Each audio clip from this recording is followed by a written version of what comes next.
Have you ever looked at odd and even numbers and thought, how in the heck am I actually going to teach this to my kids? I know I did that first year that I started teaching. In fact, I pulled out toilet paper. I wish I was making this up. But unfortunately, I'm not. Hey there, I'm Sarah from Simply STEAM. I've been teaching for 13 years now, and I've helped over 50,000 classrooms with math and science. Okay, so check this out. The very first year that I got to teach odd and even numbers, where do I even begin? Because it just felt like intuition to me. It felt like I knew how to do it, but I didn't know how to explain it. And I had to break it down. All I could find were worksheets, and I didn't want to use the worksheets. I started making some different ways that I could show my students. My goal when I was trying to create these activities for the odd and even numbers is I wanted to integrate the arts with language arts. I wanted to incorporate some books.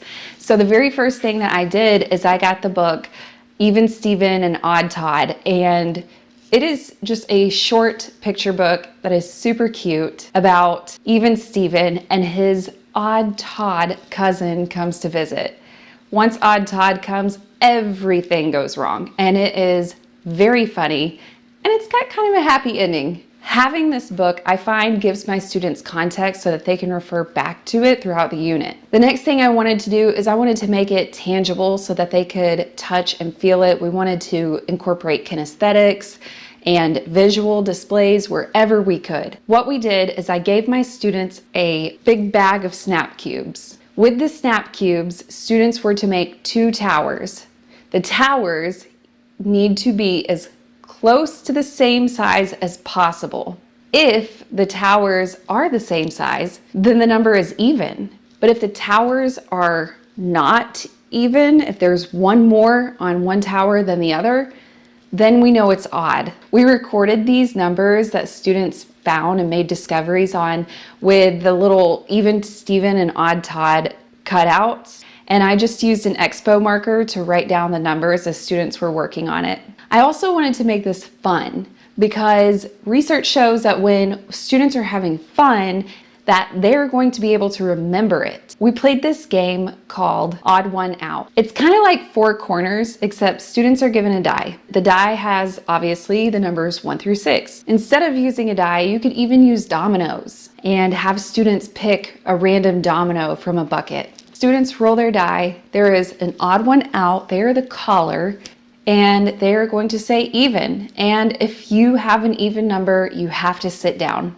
If your number is odd, then you get to remain standing. And you just keep going back and forth until there's only one person left. Now, if everybody sits out at the same time, we're gonna change it up and let them stay in until only one player is still standing. I also decided to make an even and odd game that students could play during math centers or even just in partner work. I love using these math games because students just naturally talk about math. Yeah, there's a fancy word for it called math discourse, but students just essentially talk about how they got their answer. What I love about this math game is that it's a great review. It's low risk, so students don't really have the fear of getting these answers wrong. It's all self-checking, so I don't have to be there and hover over their shoulders to wonder if they got it wrong or not. They literally just check themselves. And then I don't have to sit back at my table and wonder if they're practicing it correctly or incorrectly. You should know that I love to write in all subjects. I love writing. That's probably why I became a blogger. So anytime I can get my students to write about math, I do it. And I created this whole entire resource where students get to choose what topics or what writing prompts they want to write about.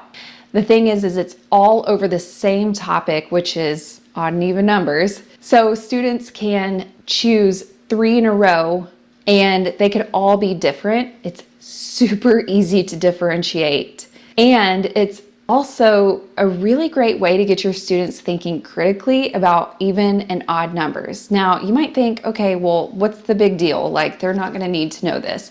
Yes, they are. Yes, they are. Because Once your students get into third grade, they're going to start looking at number patterns with multiplication, also with arrays and things like that. So this is a very important standard that you've got to master in second grade. Finally, I created this anchor chart. It's a great visual that you can use to help my students learn about the different patterns in odd and even numbers. I did have a user reach out to me and say that odd numbers cannot be evenly grouped into two groups, and I would go back and change that, and I really appreciate that comment. I created this Even Steven Odd Todd little mini book that I hope you'll give it a try with your students. It's a great way to get them engaged in listening to the reading and comprehending what they know. But it's also a great way to open up these new strategies that they're learning about with even numbers, and I almost said even Stevens and Odd Todds. So make sure that you click the link below and grab that free resource.